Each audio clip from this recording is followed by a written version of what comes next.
And welcome to Let Them Talk. I'm Paul DiRienzo, and we have a great show in store for you tonight. We're getting a return visit, it's been quite a number of years, from Katya Grineva. Welcome back to Let Them Talk, and we're so happy to have you here. And Katya's, we're very honored to have her on board because Katya is a pianist, and she's playing in Carnegie Hall, or at Carnegie Hall this Friday, yes. Right? Which is very exciting. I'm so happy to have you the second time. Thank you. You. And thank you for coming on board. And we're going to be playing some of your music in a few minutes, and you're going to tell us a little bit about yourself and your life.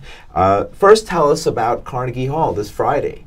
What's happening? It's very exciting. It's actually my 13th season this Friday. 13th time playing in the main hall at the Isaac Stern Auditorium. And I chose a very beautiful program. I called it Elements of Love. And it goes from Chopin, Schubert, Ravel, Liszt, and then to more expressive pieces like Rimsky-Korsakov, Scheherazade. I'm playing Poems of the Sea by Bloch. And really excited to come back to Carnegie Hall. Great, and that's the type of thing where you don't really have to say to people, Carnegie Hall is over on 59th Street, 57th Street, and Broadway. No, you don't have to say that. Everybody knows where Carnegie Hall is. It's one of the renowned places in the world, and we all know about going to their website and coming to see this wonderful performer and how great an experience that would be, right? That would be wonderful. And Katya, so we have, I love this because here's a picture of you playing, I believe, in Carnegie Hall, right here. That was one of my concerts. Right, one of your concerts. And the picture was by New York Times, actually. Right. There you go. And then also here's a picture of you, and a second one of you playing in Singapore just recently, right, on your Asia Pacific tour in 2010. And again, and you said you actually did a costume change in this show. Yeah. Right? That's great. Sometimes it's fun, yeah. Great. So, Katya, tell us a little bit about yourself. Where were you born? I was born in Moscow, in Russia, and my parents were not musicians. My father was a scientist and my mom a historian by education, but they very much loved and appreciated art. And I started piano completely by chance. Our neighbors took the kids to the music school and took them through the walk through the park and took me along. They called my mom and said, "The weather is beautiful, we'll take Katya along." She said, "Okay." And then I got accepted in that music school. I have no idea what I did. I was like 5.5. They noticed something. So they returned home. They said, "Katya is now accepted to music school." My mom said, "Well, we don't even have a piano." I said, "No problem. Why don't she play piano for 6 months at our apartment?" So for 6 months, I went to all kinds of neighbors to practice until the teacher called and told my mom, "You know, she's talented. You should get a piano." So my parents bought me a beautiful Zimmermann upright. And the night when this piano arrived, my mom called me to the room and she said, "Now you have your piano. If you don't want to practice, no problem, we'll sell the piano." And I always practiced. Right, it's either and practice or sell the piano. How do you get to Carnegie Hall? Practice, practice, and practice. Oh, that's the story. That's how you get to Carnegie Hall, right? Yeah. Practice, practice, and practice. Yeah, there's a joke. When I came here, everybody was telling me this joke. How do you get to Carnegie Hall? Practice, practice, and practice. Yeah. I should have thought of that when I introduced you. I'm glad you reminded me of it. It's an old joke. But I always loved piano. To me, it was something so special. Like, piano was my friend, you know, my best friend. Wow. So you came, how did you wind up in New York? And why did you come from Moscow to New York? I had a time off between schools. I finished school at the Moscow Conservatory.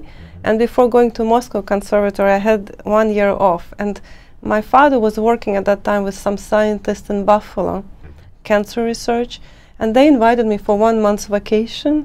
And I came September 27 to New York, and I never left. I came for 1 month's vacation, but everything unfolded for me to stay. And it was the right decision. I had to make that decision pretty quick. And I chose to stay. And I thought that if I stay in New York, I might have a chance to have a career and like achieve my dreams. And I did. So I think at that time, Russia was very difficult. And I don't think I would have achieved there what I was able to do here. Well, Katya, thank you for that.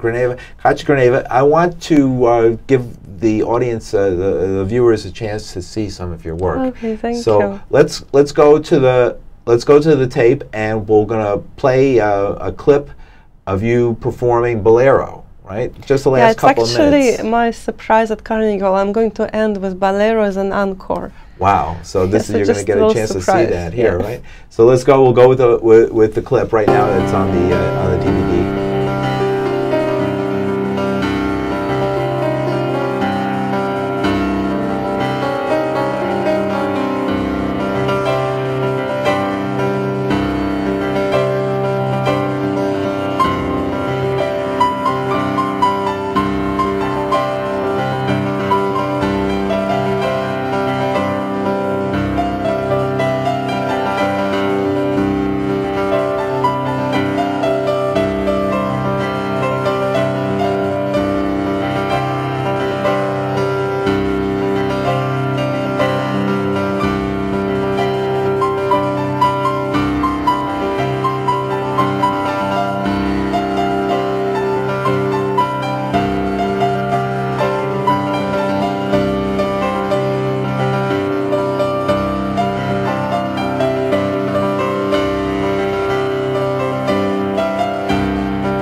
Katya Grineva, thank you for sharing that with us. That was wonderful. We're going to be watching a little bit more later. That was a wonderful performance of Bolero. Everybody must know Bolero, right? Yeah, it's everybody. One of those, you know, whether you know much about classical music or not, definitely that's a popular one. It's actually written for an orchestra, and not many people. I think nobody plays it solo.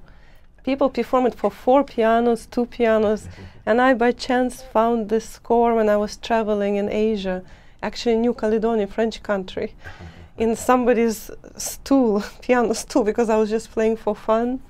And you found and I found the score, and then I learned it. And wow. And I love performing it. It really, you can get the effect of grand orchestra on the piano, because it begins very, very soft, and then it builds. Right, and we saw the last couple of minutes of the 13-minute performance. Wow, and we'll be listening some more later. And that was at your show in Singapore, right? Recently. And can you tell? I was looking through your through the liner notes here, and I notice you've traveled here. I don't know if we can see it, but there you are. Let me try and show the. There it is. There you are with. Let me get it down. With the president of the Philippines, and then here you are with guess who? President George Bush Sr. There you go, and you performed for George and the First Lady Barbara Bush, as well as President Fidel Ramos of the Philippines. Wow! So you made it to the White House. That's pretty good. That's always a big deal. And you are an incredible performer. Tell us, you're playing at Carnegie Hall, and that's, you know, I'm wowed and we're blown away here to be honored with your presence on our show, someone who's going to play in Carnegie Hall. And, you know, as you said earlier, how do you get to Carnegie Hall? Practice, practice, and practice. And you practiced a lot, starting in Moscow on your upright piano. Yeah. We have a saying in the United States, right? "Don't shoot me, I'm just a piano player." Really? I didn't. I never heard that. That's what they would say in the saloon out west, right? Really? And there was a movie by that name, I'm sure, and an album and music as well. You've traveled. Tell us a little about some of the places you've traveled and played. So yes, last time when I saw you, I also just performed at Carnegie Hall, and then I went on this big tour where I traveled to. I gave concerts Melbourne, Sydney, Hong Kong, and Singapore, and also I did. And right before I went to Africa, to Kenya, and gave few concerts there. So I had like almost 3 months tour. Right. Well, it was very exciting, like to travel, and well, I to give folks an idea, I wanted to show. Here is the. Where is this? We're looking at the place where you played in. That's a Singapore Esplanade Concert Hall. That's in Singapore. Yeah. It looks like, as I said earlier, it looks like a spaceship. What a place! An amazing place. What is the great of all the places you played? Which excites you the most as far as the acoustics? Carnegie Hall. Carnegie Hall. Right? Carnegie Hall is the best, honestly, because there are many beautiful concert halls, and every place has something great about it. But Carnegie Hall, everything is great. And the sound and the fact that all these beautiful, wonderful people were performing there, it's almost like a cathedral. So it's only 2 days before you're going to play there. So is your adrenaline already running? Yeah, are you already excited? Definitely. Yeah. Do you increase your practice before you play, or no? On the contrary, I try to play a bit less because I want it to be fresh. And I want to really feel the music. I don't want to play automatically. I want to come and really feel it. Because then people will feel it.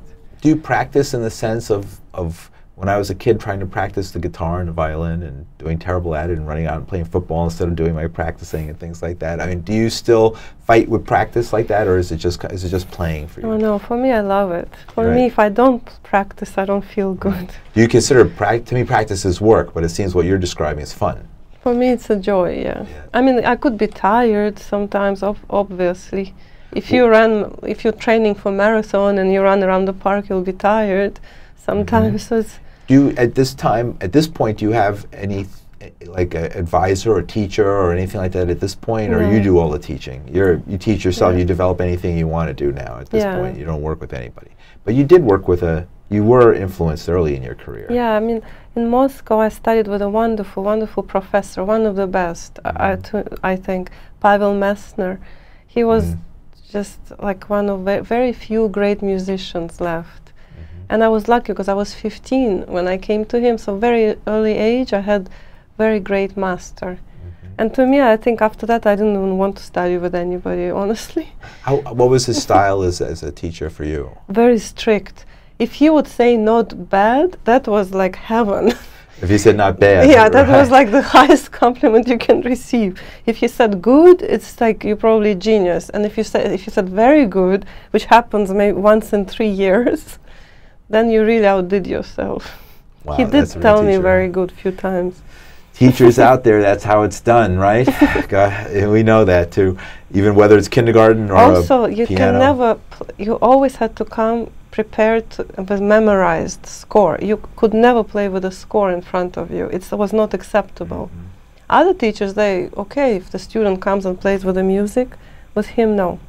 Part of being professional. You had to be like performing for him. You came to the classroom and you're playing in a concert hall. You're not just playing. Right. So you can't forget a note. You have to know every note, right? Yeah, it was very amazing. I used to love practicing for his class. You know, I couldn't wait to come back and play for him, and I would play every minute I had free.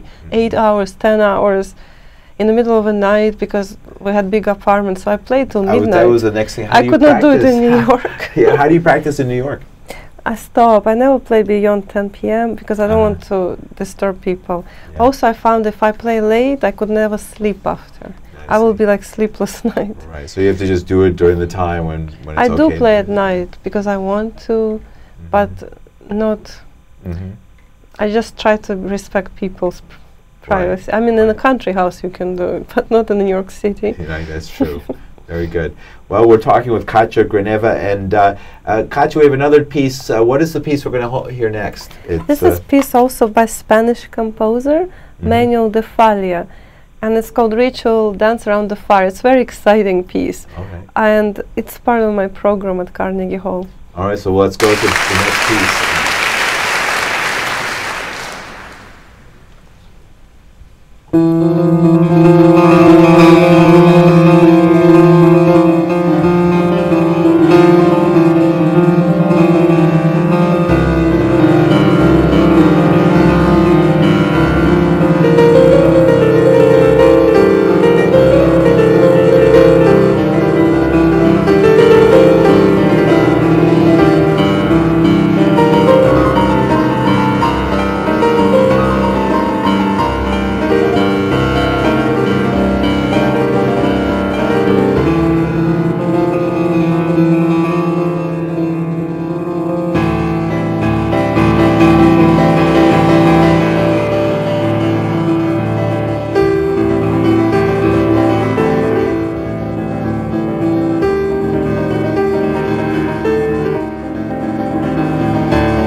Well, that was wonderful. Katya Grineva, thank you so much for that. That was a performance of, what were we listening to? You tell me. I was Manuel de Falla ritual fire dance. Uh-huh.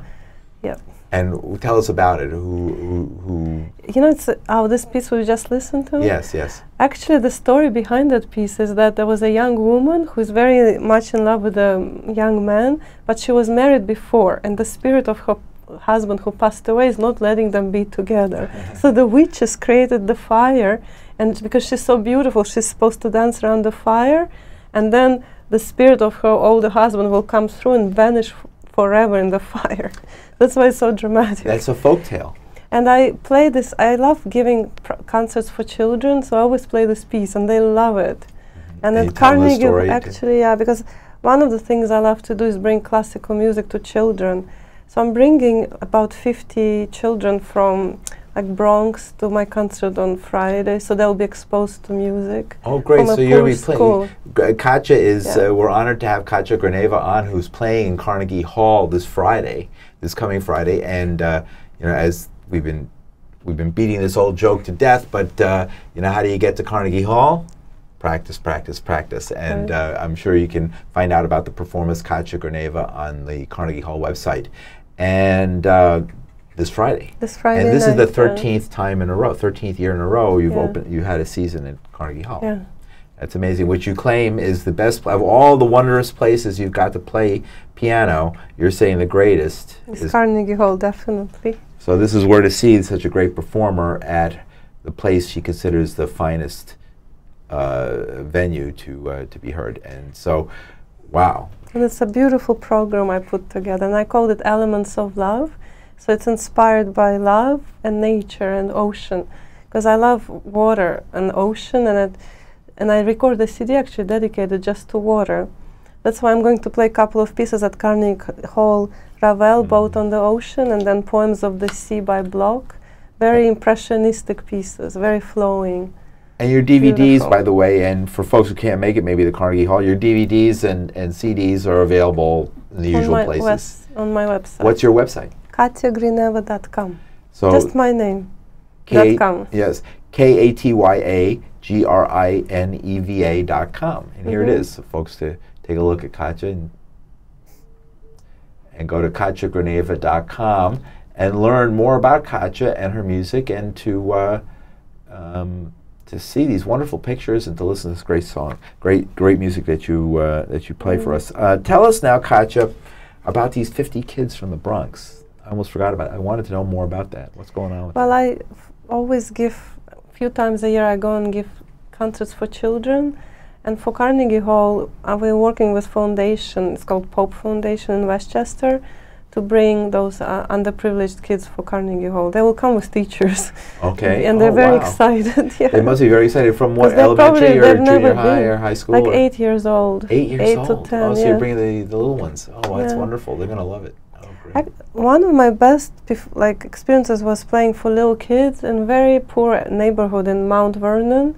They loved music so much. They were sitting on the floor. There were like 500 kids. They listened. You wouldn't feel it, couldn't hear a drop. They really listened. And I played Chopin, Schubert, Manuel de Falla. I didn't play like stupid, you know what I mean, popular songs. Right. Just to grab their attention. I played no serious pieces. No, you did the real thing, right? Played Fantasy Impromptu of Chopin, which is so beautiful, which I will play at Carnegie Hall on Friday. And the kids, I love. You know, I grew up near Mount Vernon, and they love it. And you never know. We found a little girl who had a talent just because I played. She came to the piano and started doing something, and I'm like, "Did you ever take piano lessons?" She said no. And me and the friend of mine whom I worked at that time, we found a piano for her. Somebody donated a piano to this little girl.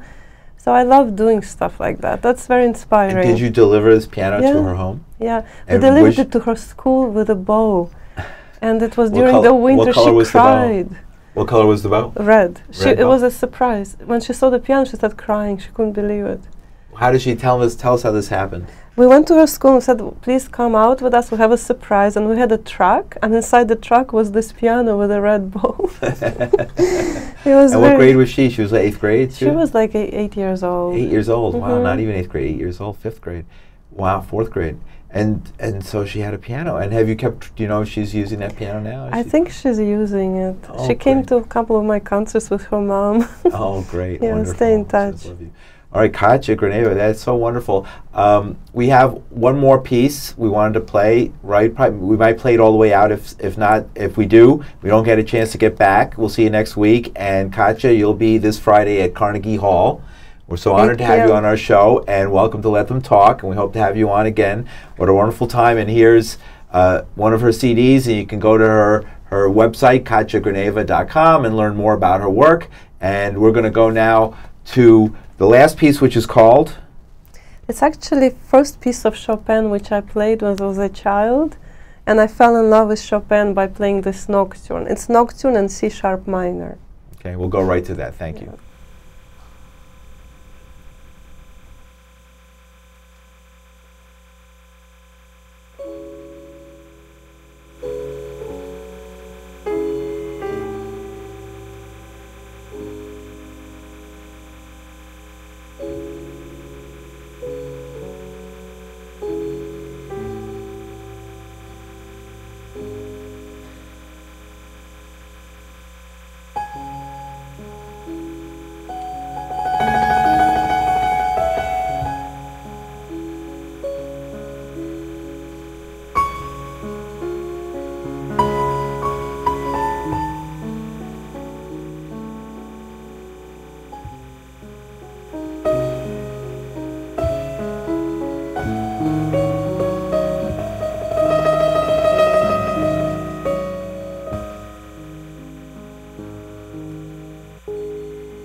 you.